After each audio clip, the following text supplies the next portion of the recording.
Most people live by the same sentence. I'll be happy when. I'll be happy when the promotion comes. I'll be happy when the mortgage is paid off. I'll be happy when I retire. I'll be happy when people finally see my worth. I said those words for most of my adult life, over and over again, like a prayer that never got answered. And here's the strange part. I actually got those things. I climbed the ladder. I cleared the debts. I retired. People shook my hand, called me sir, treated me like I mattered.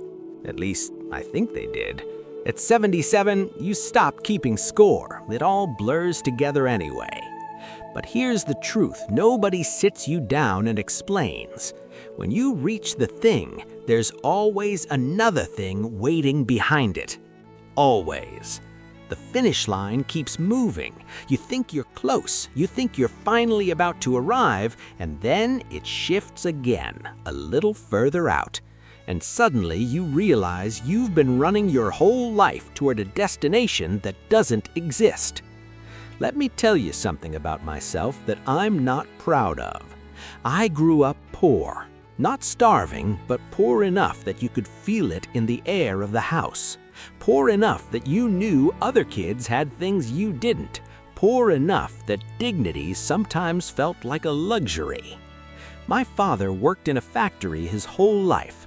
Hard man, quiet man, hands always rough, knuckles swollen, nails dark from grease and metal dust.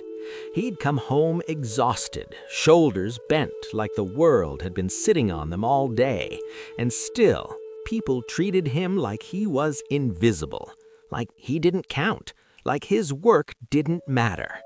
I watched that as a boy, 10, maybe 11 years old, and something inside me made a decision that day, a silent, stubborn promise. That's not going to be me. I'm not going to live and die like nobody. I'm going to become someone.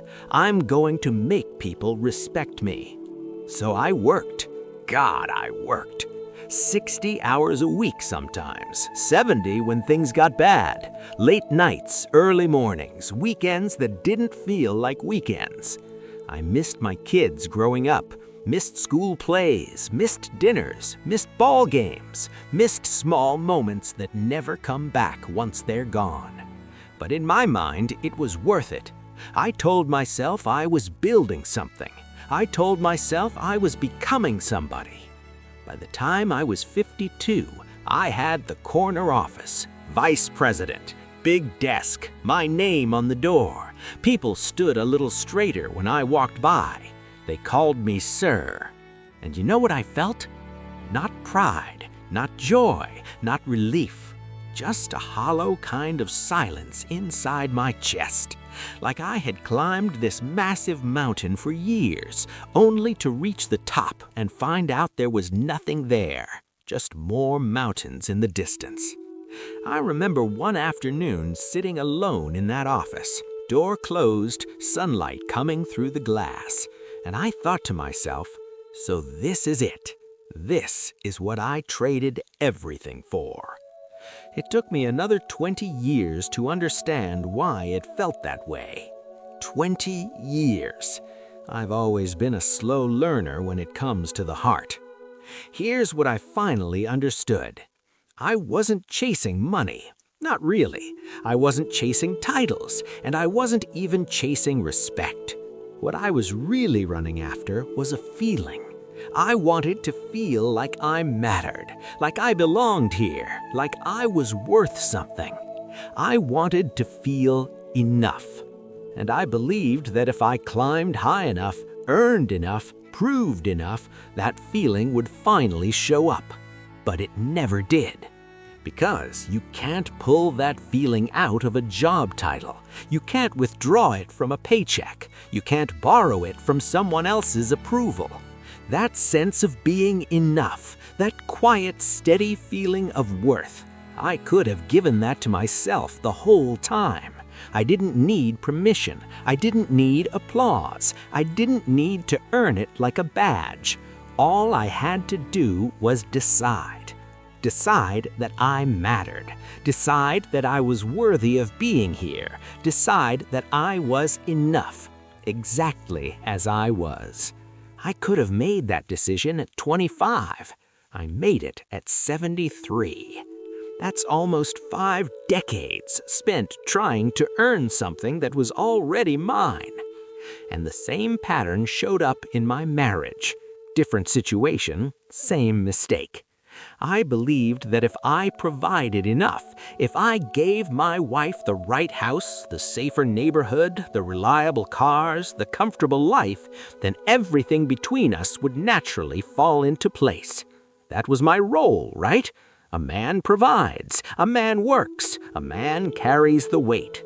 So that's what I did. I worked harder, took more responsibility, chased bigger paychecks, brought home more and more things.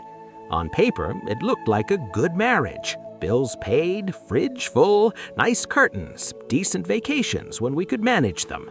But something quiet was slipping through the cracks.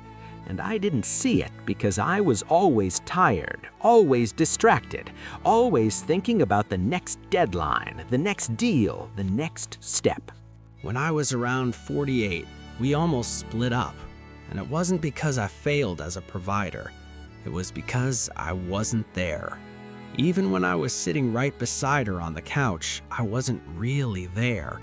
My body was in the room, but my mind was still at the office, still in meetings, still running numbers, still worrying about tomorrow. I remember one night she looked at me with this tired, honest face, and she said something I'll never forget. She said, "William, I don't need more money. I need you. I need your eyes on me when I'm talking. I need you to hear me. I need you to be here with me." And I didn't understand it. In my head, I was already doing that. Wasn't I paying the bills? Wasn't there a roof over our heads? Wasn't food on the table? What more could she possibly want? It took me years to understand the difference between providing for someone and being present with someone. Those two things are not the same, not even close. Providing is about things. Presence is about time, attention, and the warmth of your actual being. You can give someone a beautiful house and still make them feel alone inside it. I almost learned that lesson too late. Now, I'm 77. Most of my friends are around my age, some a little older, some a little younger. A few of them are already gone, and over these last years, I've noticed something that's hard to ignore. The ones who are miserable, they're still chasing, still comparing, still measuring themselves against other people, still keeping score like life is some kind of contest. I have a friend, he's 84 years old, and he's still bitter that his neighbor drives a nicer car. 84 and still looking over the fence, still stacking his life against someone else's and finding it lacking. He's got money, he's got a decent home, but inside he's restless, irritated, never satisfied, absolutely miserable. Then there's another friend, she's 79, and every conversation with her circles back to what's missing. Her knees hurt, her kids don't call enough, her pension should have been bigger, the weather's wrong, the food's not right, everything is a complaint, everything is a burden. She's been unhappy for as long as I've known her, and unless something inside her changes, she'll probably stay that way until her last day, because she's still waiting for the outside world to rearrange itself so she can finally feel okay. But then there are others, and these people are different. It's hard to describe exactly, but they carry a certain lightness, a quiet ease. They're not trying to prove anything anymore. They're not racing anyone. They're not counting wins and losses. They're just here, curious, present, gently interested in whatever the day brings. My friend Earl is like that. He's 86, and he might be the happiest person I know. He lives in a small apartment, fixed income, health's not perfect, no fancy car, no big achievements to brag about, but every morning he wakes up grateful. He's always reading something, learning something, asking questions like a kid who just discovered the world. One day he told me, "William, I spent 60 years trying to become somebody. Now I'm just trying to be here, and it's a whole lot better." That stayed with me because that's the real difference I see in people our age. It's not money, it's not health, it's not even family, though that helps. The difference is whether you've made peace with yourself, whether you've stopped chasing and started being. You want to know what real freedom feels like? I'll tell you, it's not a fat bank account. I know plenty of people with money who were prisoners inside their own minds. They worry about everything. They can't relax, they don't trust anyone, they can't even enjoy what they have. Real freedom is quieter than that. It's when the things that used to irritate you don't carry the same weight anymore. When someone says something sharp and it slides off you like rain on a window. When you're not walking around needing everybody to like you. When you can look in the mirror, see an old man staring back, wrinkles, gray hair, tired eyes, and say, "Yeah, that's me, and I'm all right with him." Real freedom is when you don't need something outside of you to feel steady inside of you. And that kind of freedom takes most people an entire lifetime to understand. Some never do.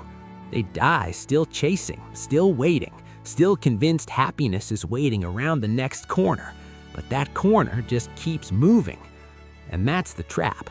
You think once you reach the next milestone, you'll finally relax, finally feel satisfied. But it doesn't work that way. There's always another step, another worry, another goal, another fear waiting in the wings. When I paid off my house at 58, I thought, this is it. Now I'll feel free. But instead, my mind found new things to fear. Retirement savings, health expenses. What if the market drops? What if something goes wrong? The fear didn't disappear when my situation improved, it just changed shape. And that's when a quiet realization finally settled into me. Fear doesn't leave when your life becomes perfect. Fear leaves when you change your relationship with it. When you decide it's not going to run the show anymore. When you tell yourself, I'm okay today, even if tomorrow is uncertain. That kind of peace is an inside job. No amount of money can hand it to you. No title, no relationship, no applause from the world. Everything I thought I wanted, the status, the paycheck, the big house, the respect. What I really wanted underneath all that was to feel safe, to feel valued, to feel loved. And I kept searching for those feelings in the wrong places, in job titles, in numbers on a bank statement, in other people's opinions. But safety, worth, love, those were things I could have given myself at any point. I didn't need to earn them. I only needed to accept them. Accept that I was already safe enough, already worthy enough, already loved enough. It sounds simple when you say it out loud, but it took me 50 years to actually feel it. And even now, at 77, I'm still practicing.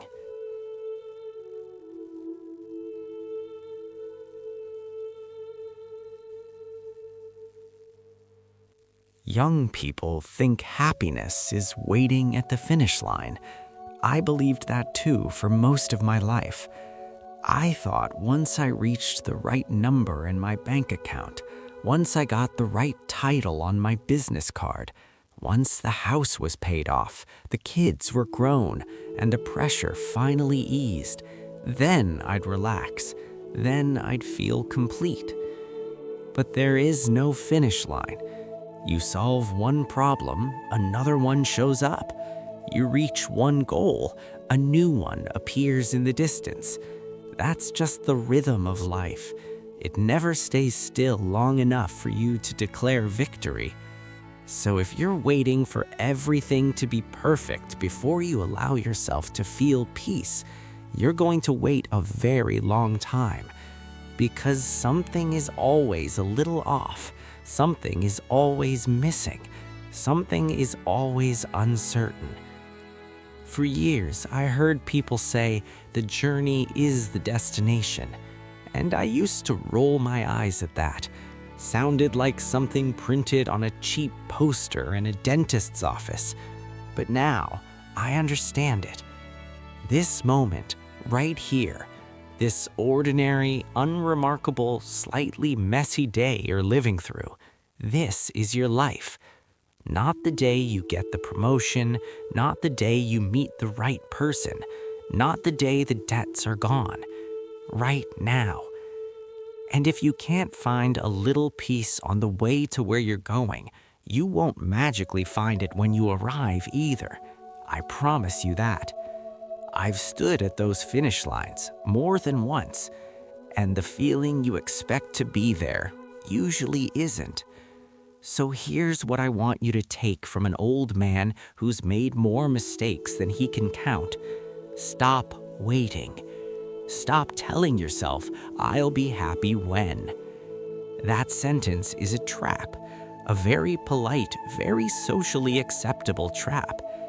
I believed that sentence for 50 years, and all it gave me was 50 years of postponed living. Delayed joy, delayed peace, delayed presence. Whatever you think you need in order to be happy, you probably don't need it as much as you think. What you really need is to make a quiet decision. A decision that you're enough today. Not someday, not after one more achievement, not after one more approval. Today, with things exactly as they are. You're enough. You hear me? You don't have to prove it. You don't have to earn it. You don't have to bleed for it. You just have to accept it.